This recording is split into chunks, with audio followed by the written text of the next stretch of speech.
What's going on, guys? Ro here, and welcome back to ETS2. Today I'm going to be continuing in the Freightliner Coronado, which looks mighty beautiful today. But today we are actually somewhere different, somewhere I have not been before in any previous video. Yeah, today we are in Sweden. This is part of the Scandinavia DLC that I just picked up.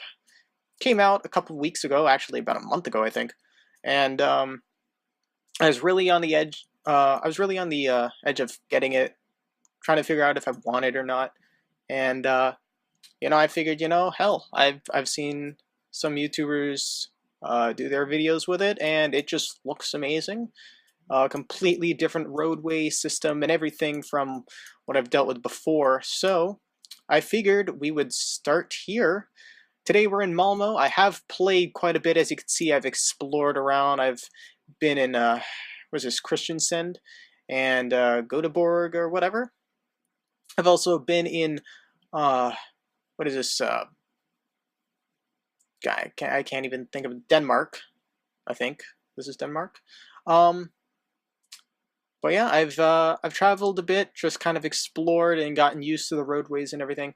So yeah, today we're going to try and take a trip somewhere that I have not yet been, coming out of Malmo here. So we'll go ahead and go here. I like that IKEA has just Ica in here. No, not that. I think we'll take this. Seems pretty simple. It's going to take a bit, but yeah, we're going to be taking a couple ferries and yeah. So this is for, I don't even know the company name. I'm not even going to attempt to pronounce it. We will be taking it from Malmo to Kristiansand. And yeah, let's go ahead and take it. It's 17 tons of rye.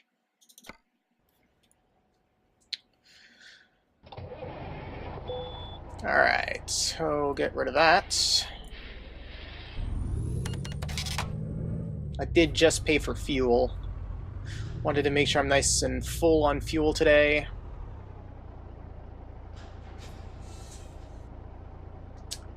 And I did change some graphics settings, so apologies if the video turns out to be quite ugly. I did disable VSync. Oops, forgot to do my signal. VSync is off. I did change a few things with scaling and whatnot, just trying to keep performance on my computer kind of to a minimum. Alright, so we're going to be turning in here.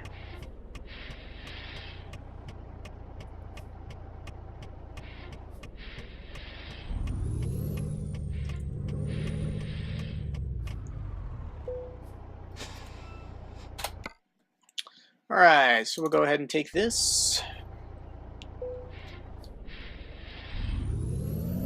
Looks like it's the last trailer here.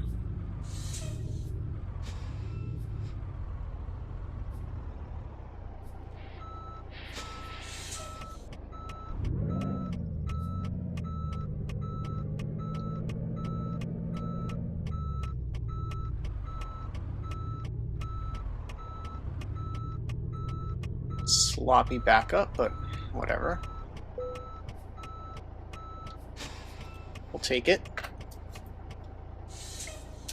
Alright, I don't think I need my lights on. What time is it? Well, it's 9:55 in the morning. It's not bad. Yeah.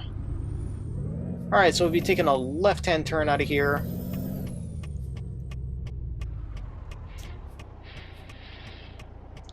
Maybe. So yeah, Scandinavia DLC is quite different from what I've dealt with before. Okay, now I can't see. Should I dare go for it? Yep, going for it. That car is coming on the left, though.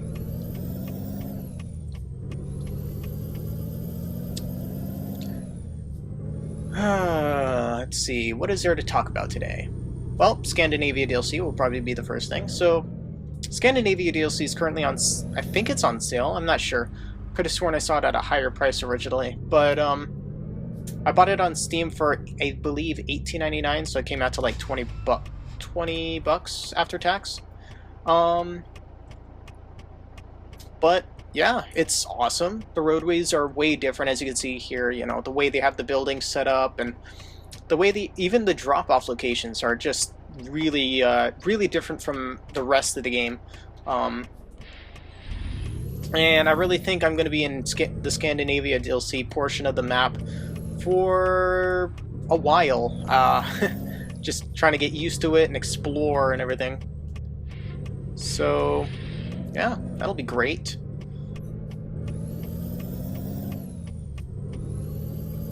But yeah, it was $18.99. I was unsure about getting it at first, and I figured, you know, it looks great, and I haven't really chosen any expansions for ETS2 ever, actually. The only DLCs I've had for this game are, they're all paint jobs and whatnot. A couple of them I got for free. I know the Christmas one I got for free, as well as the metallic paint. So I mean, that's all I've gotten. I figured I'd, you know, get something a little nice for the game. As far as American Truck Simulator goes, I don't know if I'm gonna get it. You know, we've been waiting for news on it and whatnot, and we really haven't seen very much of it. To be honest, for a game that's for a really big release like that, you would expect to see just previews after previews and how beautiful it's going to be. And we had a few screenshots way back when, and then they just stopped coming. We had 1 hour-long video, and that was it. And now there's no info. There hasn't been any info for months. Not even an estimated release date. So, I don't know. I'm not even hyped for it. I'm just kind of like, on the... Just, it's whatever at this point. And, you know, there are other games that I would like to get instead. God, that new Need for Speed, I do plan on getting that. That looks freaking amazing.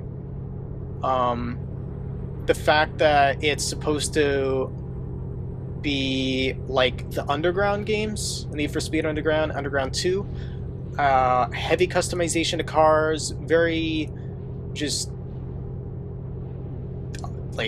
amazing. Open world, of course. I don't remember, when is the last time they had one that was, well, there's Shift, there's Pro Street, but a lot of the Need for Speeds within the past decade have been open world. Even the Underground, well, Underground 1 was not open world, but Underground 2 was just my favorite Need for Speed by far, if not Rivals. I know Rivals is one of my favorites. And Most Wanted. And Carbon. Well, a lot of the Need for Speeds.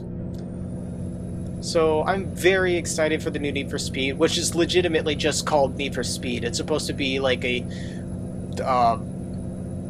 just, what was the word that they used for it? It's supposed to be just its own thing. It's, God, I can't remember the name or word that they used. But yeah, very, very excited for that. It's supposed to be coming out sometime this year. So, highly anticipated and just incredible. A vast,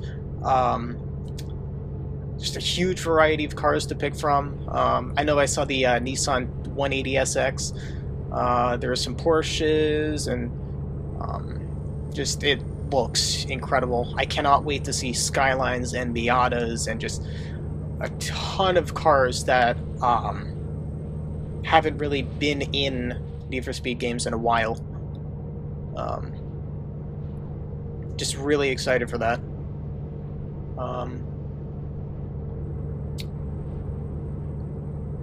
Of course, I have to make sure that my computer can run it, but I mean, I'm hoping it does. I'm hoping it can.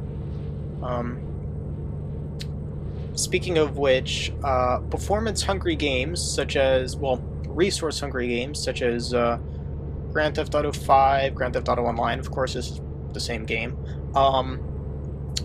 I'm not playing any resource intense games at the moment because my CPU has been overheating, my computer's been shutting off, and it's just not good.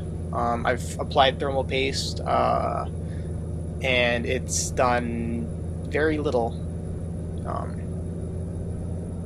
As I've stated before, I'm in a room without air conditioning, so when it's hot outside, it's hot inside. In fact, it's even hotter inside. So it's not very good on the computer, and I'm trying to find a way to keep it cool. I did just order a CPU cooler. It's the Arctic Freezer 7 Pro Rev 2, I believe, and I got it. It was on sale, so figured, I'll pick that up. It comes with thermal paste, and sure, it's not the Arctic Silver paste that everyone loves and is crazy about, but it's definitely better than what I got, which is a stock cooler with minimal thermal cooling because I don't have any extra. So yeah, that should be getting that sometime next week, probably the week after. So I'll be back to playing GTA and recording and everything. I have been playing here and there with GTA, but it's just not. It's just. It's sketchy, pretty much, is what I'm trying to say here.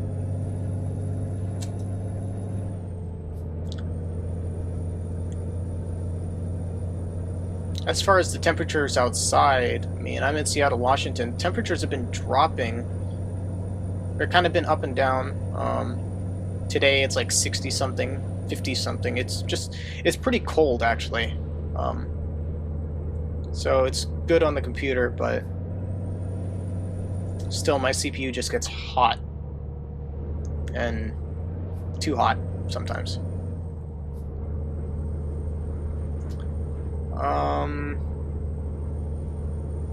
I was running Cam 2, which is a program by NZXT. It's a free program, and it basically monitors everything in the PC and everything, and checks networking and CPU and GPU temps and loads, and just a bunch of information on the system. And I gotta say, my CPU got pretty cold today. It was on 5% load, and it got as low as 19.8 degrees Celsius, which I have never seen on a CPU. GPU is pretty average. Doesn't even like. I've noticed that my GPU doesn't rise in temperature even under load.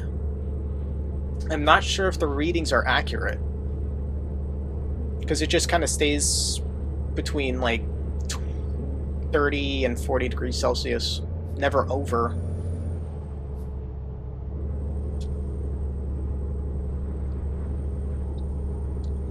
But yeah, definitely excited to get that new cooler, and so I can start playing GTA again. I definitely still miss LCPDFR. I've actually been trying to get it to work, maybe do a video, but it just can't work. So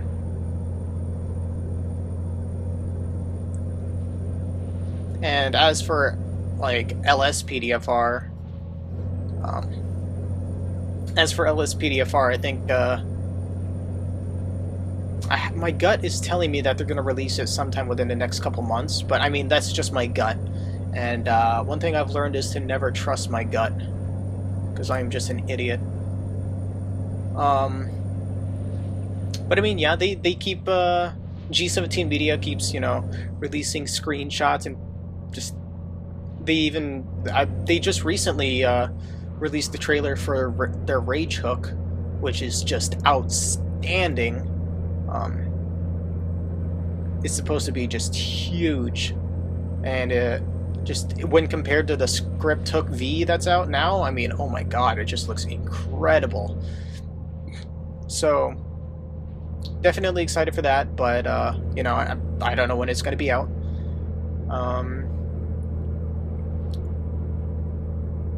So yeah. And as for like mods for firefighting and being a paramedic and whatnot, I do plan on releasing a new series devoted to firefighting. I will be using the firefighter mod by, I forgot his name. You'll see when it's a very popular firefighting mod. I know that the Northern Alex, he did pretty much a trailer for it. He also did, I think, like a tutorial on how to install it. And he's done a video or two on the actual mod, so.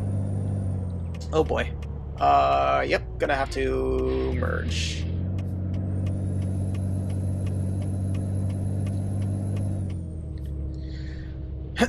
So yeah, definitely excited to bring that once my cooler comes in and I can start playing again. Man, my mouth is just dry today.